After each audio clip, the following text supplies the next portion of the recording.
You check your phone, your heart rate increases. You see a message from your boss, and suddenly your palms are sweating. Now, imagine this. Someone else reads the exact same message and feels nothing. Same words, same situation, completely different physical response. The difference isn't in the message, it's in how your brain interprets what it means. And that interpretation might be causing more damage to your body than any actual external threat ever could. For decades, we've talked about stress as if it's something that happens to us. Bad traffic, demanding jobs, financial pressure. But here's what the research actually shows. Stress isn't really about what happens to you, it's about the gap between what you think should be happening and what actually is.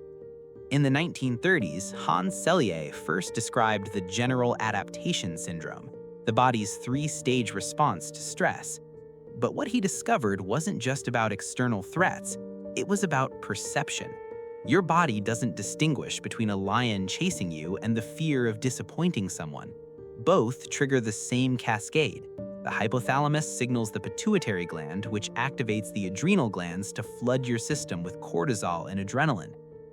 But here's where it gets interesting. Recent neurobiological research shows that chronic stress literally reshapes your brain. The amygdala, your fear center, grows larger and more reactive. Meanwhile, the hippocampus, responsible for memory and emotional regulation, actually shrinks. Your prefrontal cortex, which handles decision-making and perspective, becomes less active. You're essentially rewiring your brain to see threats everywhere. And the most destructive form of stress? It's not the occasional crisis. It's the constant low-level stress that comes from living in conflict with your own expectations, beliefs, and the social roles you think you're supposed to fulfill. Think of your stress response like a smoke detector. A good smoke detector goes off when there's actual fire. But imagine if your smoke detector was so sensitive that it went off every time you made toast, boiled water, or even walked past the kitchen. That's what happens when your perception system becomes miscalibrated. When you believe I should never make mistakes, or I must always be productive, or people will reject me if I'm not perfect, you're essentially installing faulty smoke detectors throughout your entire life. Every small imperfection becomes a 5-alarm fire. Here's the mechanism. Your brain's predictive processing system constantly compares what's happening against what it expects should happen. When there's a mismatch, it generates an error signal. Small error signals are fine, they help us learn and adapt. But when you hold rigid beliefs about how life should be, you generate constant, massive error signals. Your body responds to these signals the same way it would to physical danger. Cortisol floods your system. This temporarily shuts down non-essential functions like digestion, immune response, and tissue repair, because why would you need to digest food properly if you're about to be eaten by a predator? Except you're not being chased by a predator. You're just sitting at your desk feeling like you're failing because your life doesn't match some internalized script. Over time, this chronic activation leads to inflammation, cardiovascular problems, metabolic dysfunction, and accelerated aging, not because of what's happening in your life, but because of the story you're telling yourself about what's happening. Let's look at how this plays out. Consider two people in identical situations. Both work long hours, both have financial concerns, both have demanding families. Person A believes life is hard sometimes, but I'm capable of handling challenges. I can't control everything, and that's okay. My worth isn't determined by constant achievement. Person B believes I should be able to handle everything perfectly. If I'm struggling, it means I'm weak. Everyone else seems to have it together, so something must be wrong with me. I can't let anyone see me struggling. Person B will experience significantly higher levels of chronic stress, not because their circumstances are worse, but because they're in constant conflict with reality. Every moment of difficulty becomes evidence of personal failure, rather than just a difficult moment. This is why social stress, the stress of feeling like you don't measure up to social expectations, can be more destructive than physical hardship. Your body can adapt to physical demands relatively well, but psychological stress that stems from core beliefs about who you should be, that creates a state of perpetual emergency. Research on perceived social status shows that people who feel lower in social hierarchies have worse health outcomes than their actual circumstances would predict. It's not the objective conditions causing the damage, it's the interpretation, the story that you're not enough. Here's another example: retirement. For some people, it's liberating. For others, who've built their entire identity around their profession, it's catastrophic.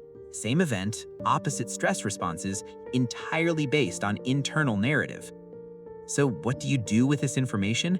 You can't simply decide to stop being stressed, but you can examine the beliefs generating that stress.